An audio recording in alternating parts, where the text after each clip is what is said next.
Yo quisiera hoy, vamos a orar, tengamos una oración antes. Padre, queremos reconocer la soberanía suya.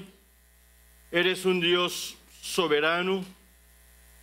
Ya sea que nosotros lo reconozcamos o no, eres soberano. Y te damos gracias porque eres soberano en nuestras vidas. Nosotros que te conocemos, hemos rendido nuestras vidas a usted y eres nuestro Rey. Gracias, Padre, por estos hermanos y amigos que han venido hoy a esta hora para adorarte en este lugar, en esta tu iglesia. Te ruego, Padre Santo, Espíritu Santo, que usted nos ilumine, que usted nos hable, que Padre Santo que usted nos abra nuestros entendimientos para mejor entender la palabra suya y aplicarla a nuestras vidas. Oh Padre Santo, gracias. Gracias por lo que estás haciendo en esta iglesia y aquí en la ciudad de Barranquilla y en Colombia. Ruego, Padre, bendiciones sobre cada persona que está aquí. Y ahora, Padre, bendiga nuestro tiempo juntos, el resto del tiempo que tenemos juntos. Y queremos que usted nos hable hoy. En el grandioso y maravilloso nombre de nuestro Señor Jesucristo, pedimos estos favores para la honra y la gloria del Padre, del Hijo y del Espíritu Santo. Amén. Amén. Yo quisiera iniciar esta mañana o esta tarde recordándoles un evento que ocurrió hace más o menos, todavía no es un año, pero dentro de unas cuantas semanas será un año, en el año 2023. El 18 de junio del año 2023, el submarino Titán, operado por la compañía Ocean Gate. ¿Está sonando esto como algo que han oído? Este submarino tuvo una implosión. No una explosión, pero una implosión. Y el submarino estaba llevando a cabo una expedición para explorar donde quedó el barco Titanic. ¿Cuántos vieron la película Titanic? Oh, es una película muy buena. A mí nos gustó, la hemos visto varias veces. Y al implosionar, ¿es eso correcto? Implosionar, no es una palabra que casi usamos. Pero el submarino al implosionar mató a todas las personas que estaban a bordo. ¿Qué es implosión? Voy a leerles la definición de lo que es una implosión. Implosión es el proceso o el resultado de un derrumbe, de derrumbarse algo, de romperse algo, de estallar hacia adentro. Una explosión es hacia afuera. Si cae una bomba, vemos artefactos y cosas que salen donde cayó la bomba hacia afuera, al exterior. Pero esto es una implosión, es algo que ocurre hacia adentro y ocurre con gran violencia. Y rompe la estructura de la cual se está hablando, especialmente las paredes de una cavidad cuando ceden a la presión externa. Presión externa. Presión externa es algo con el cual estamos teniendo que vivir. Presión externa ha llenado el mundo. El mundo está lleno de presiones externas. Y muchos de nosotros estamos bajo muchas presiones. Hay alguien aquí que dirá, yo no tengo ninguna presión. Nadie va a decir eso. En el segundo servicio mencioné que inclusive los pastores de esta iglesia tienen pastor. Bill tiene pastor. Daniel tiene presión, ¿cierto, hermanos? Pressure. Tenemos presión. Y cada persona tiene presión. Y las esposas de pastores también tienen presión, ¿cierto, hermana Mariana? Bastante presión. Porque todos tenemos presión, porque vivimos en un mundo lleno de presiones. Muchos estamos bajo presión en el trabajo. Mañana es festivo aquí. Mañana vamos a dormir un poco tarde. Yo no sé qué va a hacer usted. Nosotros estaremos aquí trabajando. Comenzamos a 8 de la mañana. Nosotros tendremos que levantarnos a las 6 de la mañana. Tendremos que poner el reloj para las 6 de la mañana para estar aquí. Pero muchos de ustedes de pronto van a dormir un poco tarde. Pero llegará el martes. Yo no sé de usted, pero cuando hay un día festivo, y hay muy pocos en los Estados Unidos, very few holidays in the U.S., but tomorrow is a holiday here. Cuando hay días festivos, yo me despierto temprano. Ana me dice, ¿por qué te has levantado? ¿Pero dónde vas? Quédese en la cama. Pero al siguiente día, cuando hay que levantarme, ese es el día que quiero dormir. ¿Le pasa eso a usted? ¿Cierto que sí? Eso nos pasa a todos, nos pasa a todos. Y cuando llegamos al trabajo tenemos presiones del trabajo por personas con las cuales trabajamos. Hay presión del jefe, hay presión de nuestros colaboradores, aquellos con los cuales trabajamos, hay presión llegando al trabajo. ¿Cómo llega usted? Maneja un carro, se va en la moto, en la bicicleta, camina. Hay presión por todas partes. Y hay presión también en nuestros hogares. Y hay presión en las escuelas y en los colegios. Y hay presión en las universidades. Todas partes hay presión. Veo aquí hay jóvenes. Qué bueno verlos. Los saludo en el nombre de Cristo. Qué bueno ver a personas de diferentes demografías. Le dije yo al pastor, aquí no hay nadie viejo o vieja. Nadie. Las mujeres nunca se ponen viejas. Son los hombres los que nos ponemos viejos. Pero yo no les digo viejos tampoco, digo somos más sabios. Así que hay más personas más sabias y menos sabias en algunas cosas. En algunas cosas.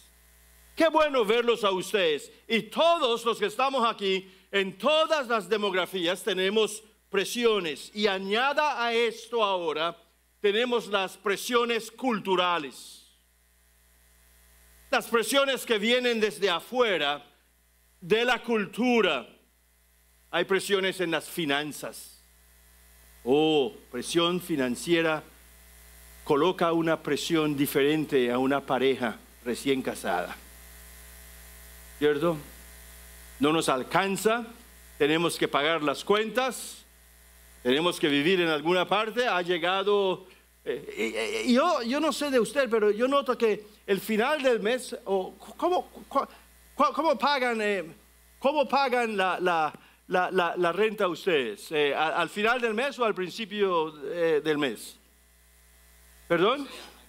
Cuando sea. Bueno, pero llega rápido, ¿cierto?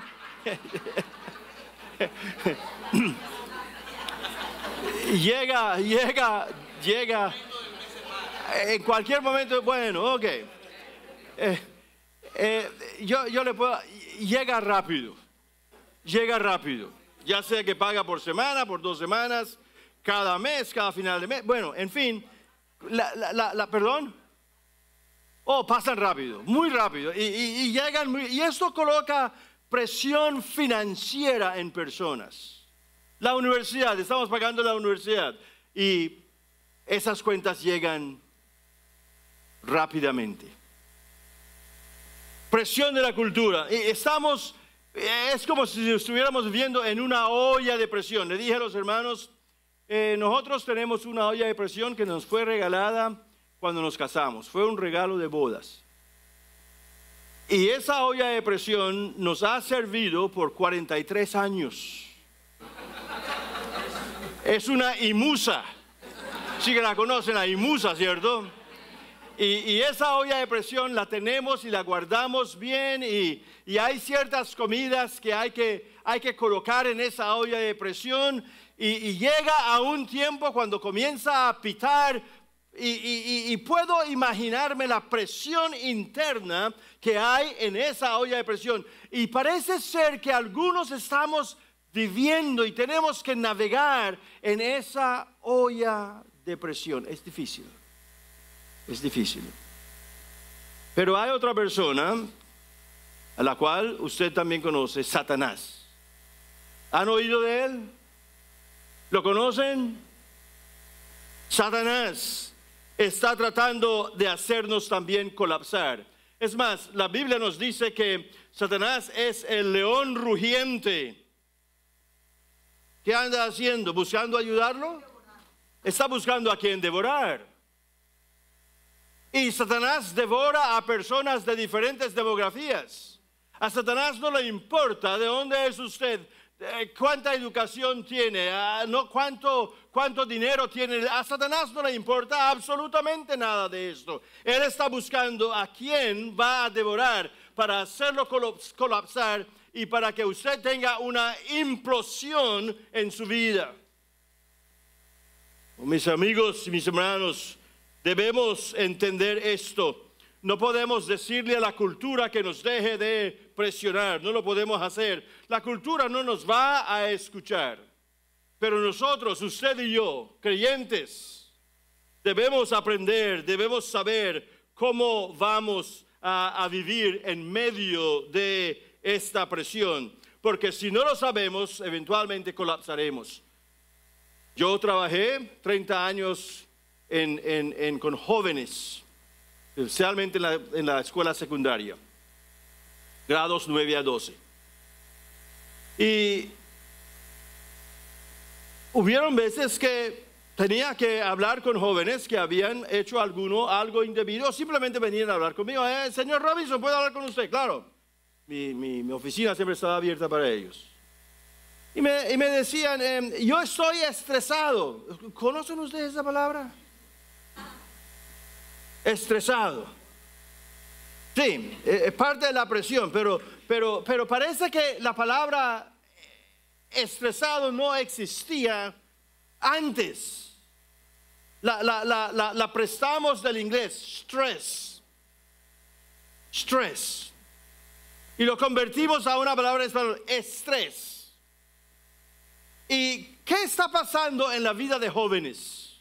¿Por qué están estresados? Hay jóvenes que están tratando en sus casas con padres que están teniendo problemas, están hablando de divorcio, la casa misma es una olla de presión, están peleando continuamente. Hay jóvenes que no quieren ir a sus casas por el problema que hay allá. Hay problemas financieros, hay problemas de padres que son abusivos. Padre está golpeando a la esposa. Y el joven de 16, 17 años va a meterse en ese problema y va a defender a su madre. Y han habido casos donde el joven tuvo que hacerlo y él es el arrestado porque golpeó a su padre. La policía dice, bueno, ¿qué fue lo que pasó aquí? Pero fue un asalto. Y hay presión en hogares. Hay presión. Hoy vamos a estudiar la historia de Daniel. Y quiero que notemos dos cosas básicamente.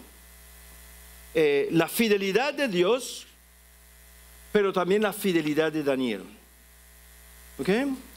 Estas lecciones son importantes en la vida y en la cultura que nosotros estamos viviendo, pero también son un ejemplo de la clase de fidelidad que debe tener el creyente, que usted y yo debemos tener para no implosionar, para no colapsar, para no derrumbarnos.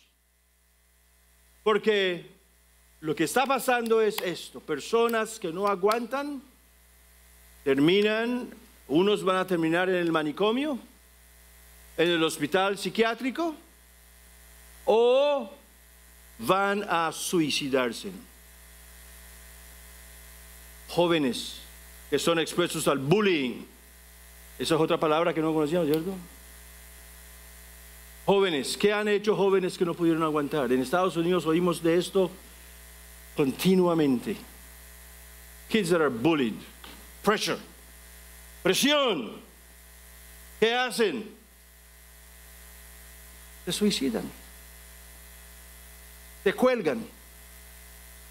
Se matan. Se tiran de edificios.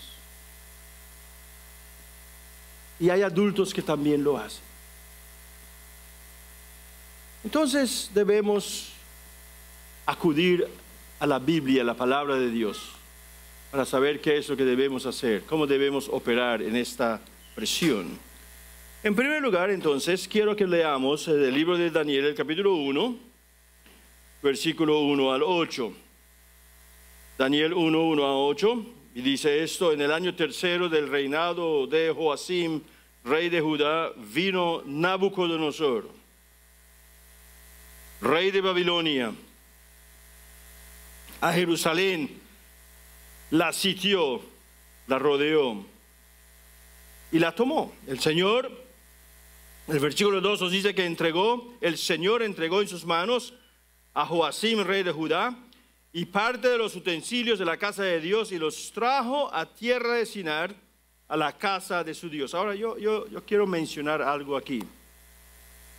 Hay dos palabras que se están refiriendo a dos personas diferentes. Primero tenemos a Dios con una D mayúscula. Eso es importante, ¿cierto? Porque ese es el Dios de la iglesia Alumbra. Amén.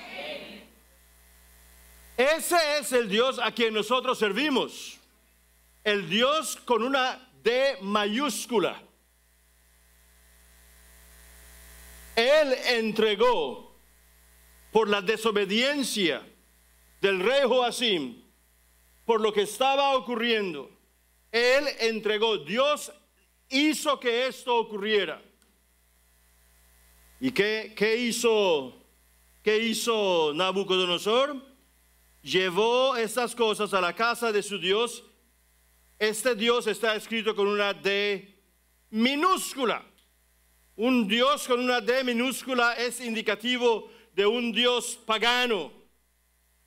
Usted que está aquí hoy, ¿a cuál Dios sirve usted? ¿A un Dios con una D mayúscula? ¿A un Dios con una D minúscula?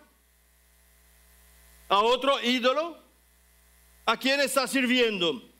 Note entonces: y dijo el rey a Aspenas, jefe de los eunucos, que trajese de los hijos de Israel, del linaje real de los príncipes, muchachos en quienes no hubiese tacha alguna, de buen parecer, enseñados en toda sabiduría, sabios en ciencia y de buen entendimiento, e idóneos para estar en el palacio del rey. El rey tenía sus requisitos de quién quería él que estuviera trabajando en el palacio real, y que se les enseñase las letras y la lengua de los caldeos. Y les señaló el rey ración para cada día de la provisión de la comida del rey y del vino que él bebía, y que los criase 3 años, para que al fin de ellos se presentasen delante del rey. Entre estos estaban, ¿quiénes? Daniel. ¿Quién más? Ananías. ¿Quién más? ¿Quién más? Azarías. ¿De los hijos de dónde? De Judá. Hebreos.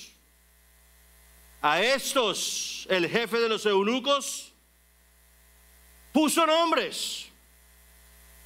Puso a Daniel, lo llamó como Belsasar. A Ananías, ¿cómo lo llamó? Sadrach. A Misael, ¿cómo lo llamó? Mesac. Y a Azarías, Abednego. Wow, ¿qué está pasando aquí? Versículo 8. Y Daniel propuso. ¿Qué hizo Daniel? propuso algo. Propuso en su corazón, ¿qué propuso? No contaminarse con la comida del rey, ni con el vino que él bebía. Pidió, por tanto, el jefe de los eunucos que no se le obligase a contaminarse. Punto número 1. Tomando notas. Fidelidad en tiempos difíciles surge de una identidad segura. Fidelidad en Dios bajo la presión surge de una identidad segura. Tenemos que saber quiénes somos. En el año 605 a.C., el ejército babilónico, bajo el liderazgo de Nabucodonosor, derrota a los egipcios. En ese entonces Egipto era la potencia mundial. Sin embargo, Nabucodonosor los ataca y él gana esta batalla, y esto marcó el comienzo del fin del imperio egipcio. Ya no eran una superpotencia mundial, y al tomar a Egipto dice: estoy aquí cerca, voy a tomar también a Israel, y la tomó. Al tomar a Jerusalén, entonces, el templo fue desecrado y los vasos sagrados, los utensilios sagrados fueron llevados a Babilonia, y se llevaron a los miembros de las familias reales y a las personas de la alta sociedad. Se los llevaron al exilio. Y es aquí donde somos introducidos a Daniel, el cual va a ser considerado el profeta del exilio. Y también somos introducidos a sus amigos y aprendemos cómo es la vida cuando somos expuestos a presiones profundas y externas. Vamos a aprender qué fue lo que hicieron ellos cuando estuvieron bajo esta presión en el palacio real de Nabucodonosor. Daniel y sus compañeros llegan a Babilonia como muchachos jóvenes, de pronto eran adolescentes. Daniel sirvió a 4 reyes diferentes. Parece que él vivió hasta los 80 años, de pronto más. Y es tomado cautivo a Babilonia, vive para ver al pueblo judío, a su pueblo, que estaban en el exilio, regresar a Jerusalén para reconstruir el templo, y esto lo hallamos en el libro de Esdras.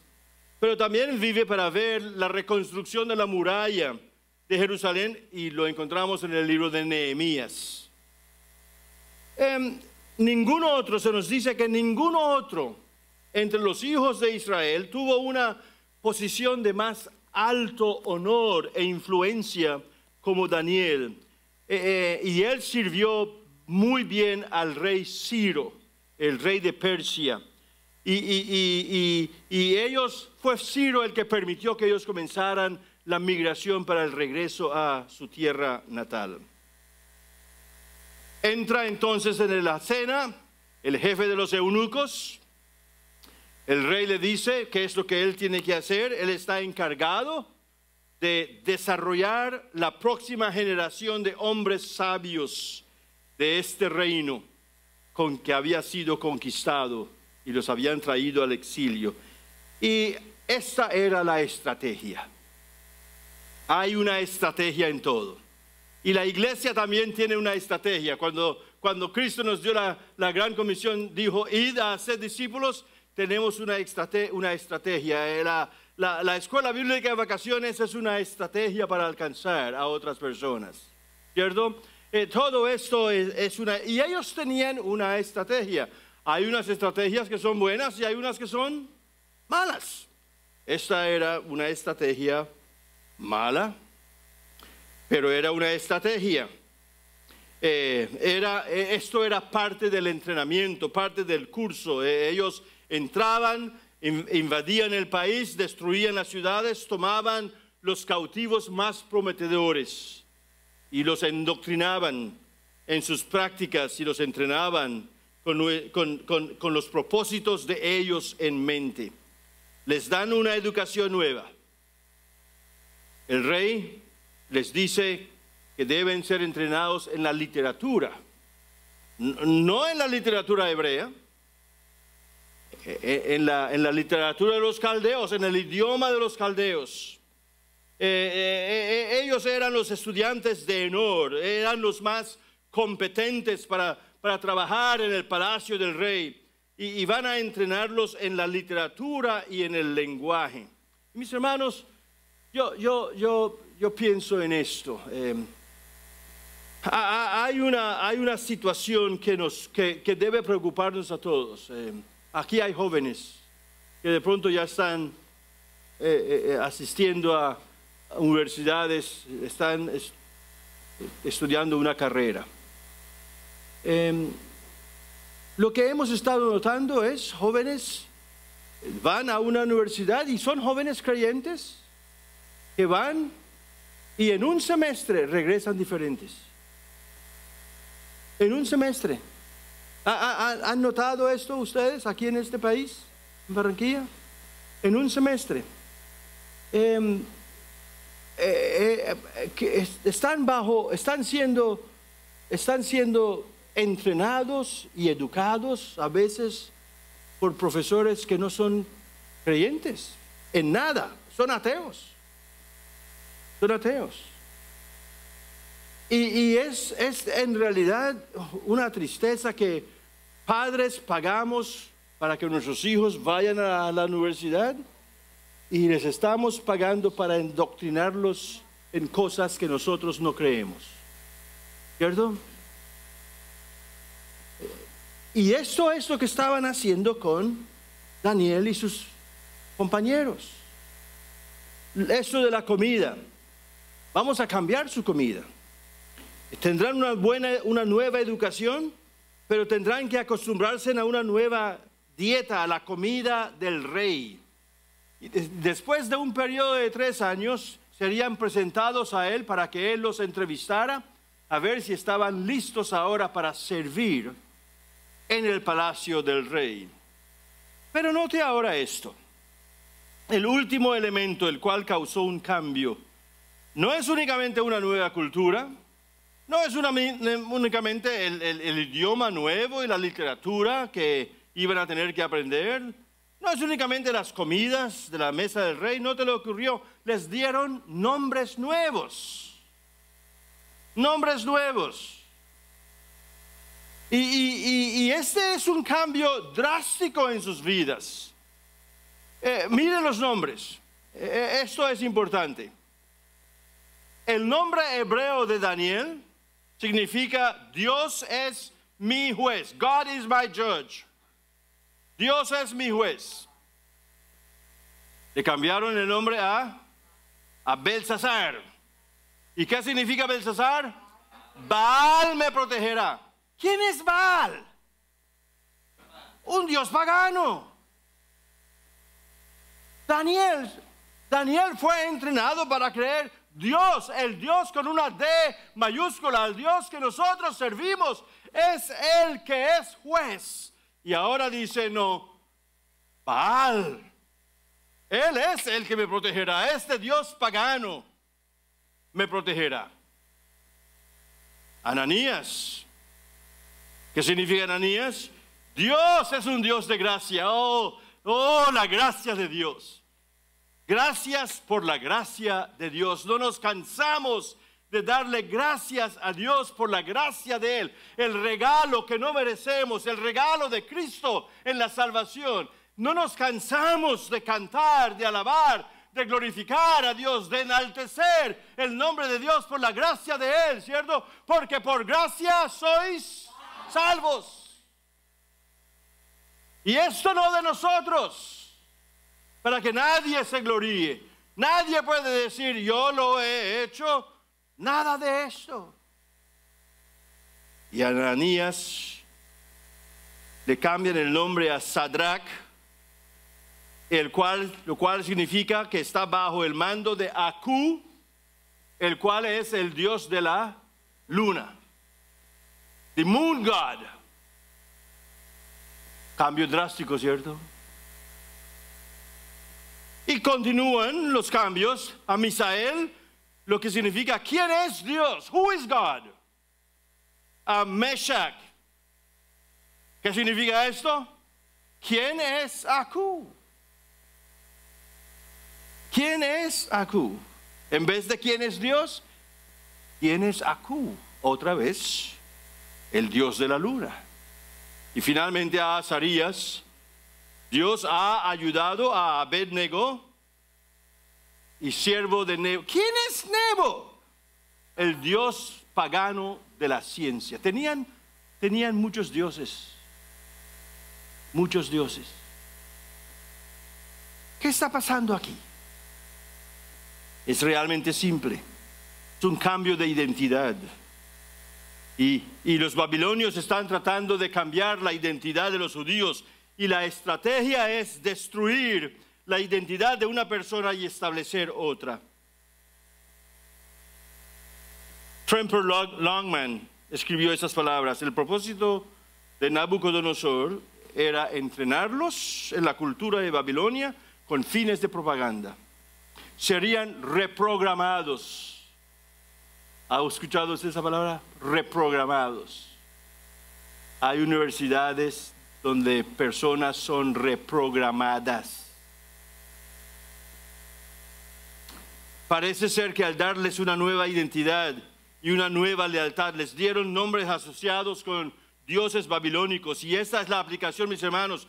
Esa es la misma estrategia que se está usando con nuestros hijos hoy. Escúcheme bien. Es la misma estrategia que están usando con nuestros jóvenes. La presión de la cultura es tratar de cambiar y de redefinir la identidad. Es la manera como ellos se ven.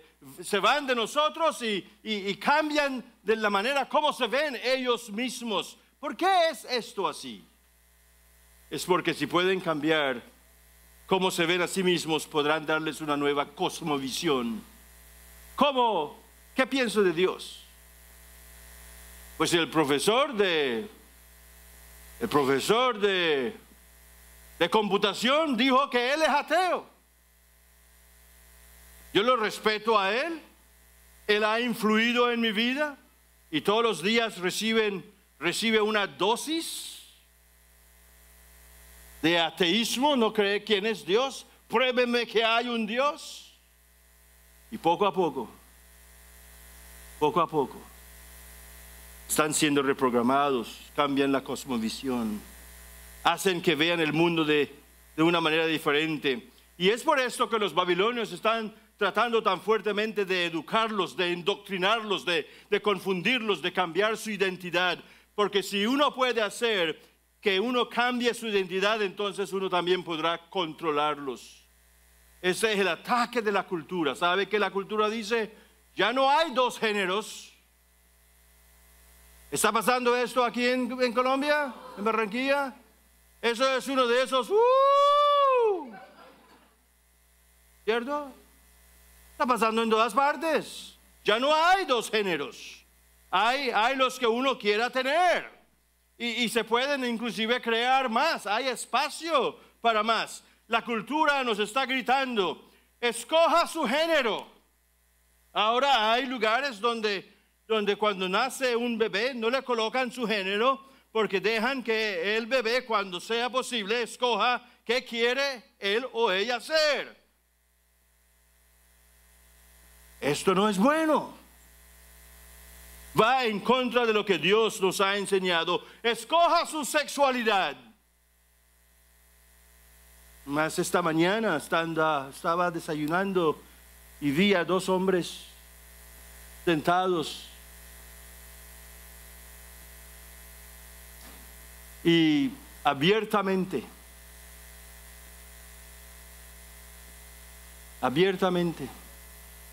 besándose como si fuera un muchacho enamorado. Ay, con la mano, ay. Dos bigotes besándose.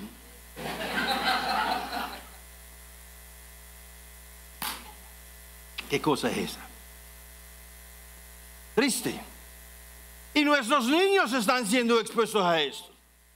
Hay libros ahora donde niños, yo tengo dos papás o tengo dos mamás. Porque usted ahora puede escoger su sexualidad. No hay una definición de lo que es una mujer. Hombres pueden competir como mujeres.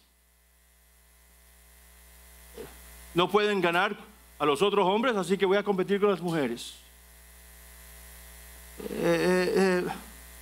Mujeres y hombres somos diferentes. Dios nos creó de esta manera, ¿cierto?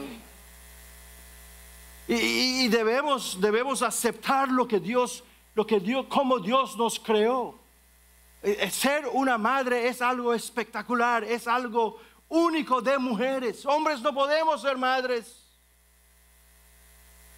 ¿Por qué quiero usurpar el lugar de mi esposa? Ella es la madre de nuestros hijos. Yo soy el padre y tengo una función en el hogar, el sacerdote del hogar. Ayer hablamos de eso, ¿cierto? Hay un lugar, hay un orden en la creación, mis hermanos. Génesis 1:27, y Dios creó al hombre a su imagen. A imagen de Dios le creó. Varón y hembra los creó. Debemos saber esas cosas, debemos estudiar esas cosas, debemos colocar esas cosas en los corazones de nuestros hijos. Pero Daniel propuso en su corazón no contaminarse con la porción de la comida del rey, ni con el vino que él bebía. Pidió por tanto al jefe de los eunucos que no se le obligase a contaminarse. Proponer en su corazón es tener seguridad en quién es uno, es tener certidumbre. Cuando viene la presión cultural, Daniel no esperó que otro se pusiera en pie. Déjeme ver quién lo va a hacer, porque si se pone en pie Carlos, yo también voy a poner en pie. No, justo debe ponerse en pie inmediatamente si es en contra de lo que he sido enseñado de la palabra de Dios. Daniel sabía quién era él y a quién pertenecía, y esto concierne con identidad. Eran judíos, eran del pueblo de Abraham. No únicamente había sido expuesto a la ley de Moisés, él había sido establecido en la ley de Moisés, en la ley que Dios había dado. Y decidieron no contaminarse con la comida del rey, ni con lo que ellos estaban haciendo. Pregunta, ¿cuándo fue la última vez que usted tomó una posición por lo que es correcto en medio de una cultura que está tratando de redefinir todo? ¿Estamos nosotros viviendo vidas resueltas? ¿Estamos nosotros resueltos a no contaminarnos y a enseñar a nuestros hijos a vivir vidas resueltas para que no colapsen, para que no implosionen bajo la presión? El segundo principio es: fidelidad coloca su confianza en que Dios aparecerá cuando la presión está presente. God always shows up. Dios siempre se aparece. Es más, Él no se desaparece, Él siempre está allí. ¿Qué fue lo que dijo Cristo en la Gran Comisión? Yo estaré con ustedes, ¿cuándo? Todos los días, hasta el fin del mundo. Esa es una seguridad que yo tengo. Es la seguridad del creyente. Dios está conmigo en medio de la presión. Estoy en la olla de presión, estoy siendo presionado por la cultura, pero yo sé que Dios está conmigo. Tengo seguridad en esto. Y puedo estar parado y estar firme en esta convicción que Dios está conmigo. Ahora, Daniel en el versículo 8 entonces está en pie en frente del eunuco y le dice: eunuco, ¿puede usted repensar la dieta, por favor? Y note el versículo 9. Y puso Dios a Daniel, ¿cómo? En gracia. ¿Y qué más? Buena voluntad. ¿Con quién? Con el jefe de los eunucos. ¿Quién lo hizo? Dios, con una D mayúscula, el Dios a quien nosotros servimos. Oh, mis hermanos, no era Acú, no era Baal, era el Dios, el cual no ha cambiado. Escúcheme bien, nosotros servimos al mismo Dios. Dios es inmutable, Él no puede cambiar. Y es el mismo Dios a quien usted y yo servimos. Es el mismo Dios que es Rey de esta iglesia, Rey de nuestras vidas, mis hermanos.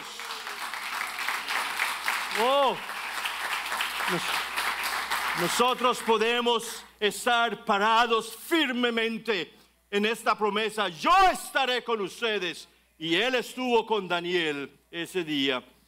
Y Dios hace que el eunuco encuentre gracia y buena voluntad. ¿Tiene usted alguna persona que de pronto no se llevan bien? De pronto usted dirá, wow, yo no quiero ni verla pintada. Me arruina el día cuando esa persona se hace presente. Fíjese, ore por esa persona. Ore por esa persona. Pídale a Dios. Pídale a Dios. Porque Él puede hacer lo que Él hizo con Daniel. Daniel no se ofusca, no se enoja. No podía, porque después de todo estaba. Si la noticia dice que este Daniel es un rebelde, lo pueden matar. Pero lo que podemos aprender es simple: acérquese a los que están en autoridad con gracia, porque estás dependiendo de Dios. La aplicación es: usted y yo podemos tener gracia en nuestra postura. Podemos tener gracia y estar resueltos en lo que creemos. Podemos tener gracia porque Dios puede colocar gracia en los corazones de otra persona. ¿Necesita usted pedir a Dios que ponga gracia en el corazón de su jefe, de su supervisor? De pronto en un esposo que no es creyente, de pronto en una esposa que no es creyente. Dios puede colocar su gracia en el corazón de esa persona. Dios le dio favor a Daniel. Su gracia fue puesta en el corazón del jefe de los eunucos. Dios hizo que el jefe de los eunucos estuviera de acuerdo con Daniel. Y el hombre, por alguna razón, se sintió que debió servir a Daniel. Había algo atractivo en él, algo de él, había algo que era muy fácil de quererlo, de querer hacer lo que él está pidiendo. Pero ¿qué pasa después? El eunuco le dice: oiga, Daniel, ¿estás pidiendo que coloque mi vida en riesgo? Eso es muy arriesgado, porque tengo 3 años para formarte. 3 años para formarte, y tienes que ser altamente educado en nuestra literatura, en nuestro idioma, en nuestra cultura. Y si yo fracaso, yo seré puesto a muerte. Aplicación: tenga en cuenta que hay una razón por las luchas que tendrás con la oposición. Creyentes tendremos luchas, tendremos presiones, tendremos esto. Y aquí es donde tenemos que depender de Dios. Daniel dice: deme un tiempo de prueba. Slow down. Hágalo más despacio, tómelo más despacio. No haga nada con rapidez. No todo tiene que ser en ese mismo segundo, ¿cierto? Ore, pídale a Dios mío, ¿qué es lo que usted quiere que yo haga? Dios mío, estoy terminando el bachillerato, quiero estudiar algo, pero Dios mío, yo quiero estudiar medicina, pero Dios de pronto está llamándolo a ser un pastor. ¿Es posible eso? ¿A ser un misionero? ¿Es posible? Claro que sí. Pídale a Dios. Tome su tiempo, tome este periodo de 10 días que había propuesto Daniel para él y sus compañeros. Mis hermanos, cuando seguimos el liderazgo de Dios y vivimos según los preceptos de Él, seremos puestos a prueba. Una fe, y decimos tener fe, y una fe que no puede ser probada, no es una fe que vale la pena. Nuestra fe va a ser probada, y debemos ser probados para que nos demos de cuenta realmente qué clase de fe somos. ¿O qué clase de fe tenemos? ¿Seremos tentados a darnos por vencidos, de tomar el camino más fácil, de correr del problema? Pero esos pasos llegarán a ser como peldaños para hacernos crecer más fuerte, para llegar a ser todo lo que Dios quiere que seamos. Esto es lo que debemos ver. Para no contaminarnos, para honrar su identidad como hijos de Abraham, lo que hicieron Daniel y sus amigos, tomaron una postura, depositaron su confianza en Dios. No se rebelaron allí en contra de el eunuco y el rey Nabucodonosor. No comenzaron a decir, a ver qué vamos a hacer para salirnos de aquí. No lo hicieron. Depositaron su confianza en Dios, que Él haría algo por ellos, algo en su medio que solamente Él podía hacer, y ellos perseveraron en la prueba. Nosotros creemos, mis hermanos, en la doctrina de la perseverancia. Doctrina, y aquellos que perseveran deben perseverar ¿hasta cuándo? Hasta el fin.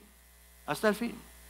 Finalmente, fidelidad nos guía a bendiciones de Dios. Nota el versículo 17. En la presión, a estos 4 muchachos Dios les dio conocimiento e inteligencia en todas las letras y ciencias. Daniel tuvo entendimiento en toda visión y sueños. Pasados pues los días al fin de los cuales había dicho el rey que los trajesen, el jefe de los eunucos los trajo delante de Nabucodonosor. Y el rey habló con ellos, los está entrevistando ahora, y no fueron hallados entre todos ellos otros como Daniel, Ananías, Misael y Azarías. Así pues estuvieron delante del rey. Versículo 20. En todo asunto de sabiduría e inteligencia que el rey les consultó, los halló 10 veces mejores que todos los magos y astrólogos que había en todo su reino. ¿Cuántas veces mejor? 10 veces. Mis hermanos, eso es un buen rendimiento, ¿cierto? Entré en 3 o en 4 y ahora estoy en 14. 10 veces más. Oh, mis hermanos, Dios les dio conocimiento. Fue Dios el que hizo esto. Conocimiento en literatura, conocimiento en sabiduría. Y Daniel tuvo un entendimiento porque él fue el que pudo él, cuando el rey le contó los sueños, él pudo decirle qué es lo que significan estas cosas. Él pudo decirlo. 10 veces mejor, 10 veces más efectivo, 10 veces más de lo que tenían nosotros. Mis hermanos, cuando somos fieles a Dios, Él nos bendice con bendiciones que nunca podríamos lograr por nuestra propia cuenta. Dejemos de nosotros de confiar en nosotros mismos y depositemos nuestra confianza en medio de la presión cultural, en medio de todas estas presiones. Dios estará con nosotros y Él cuidará y Él proveerá de nosotros. Confiemos plenamente en Él, mis hermanos. Dios me los bendiga. Recuerda que toda la información de nuestra iglesia se encuentra en los canales digitales.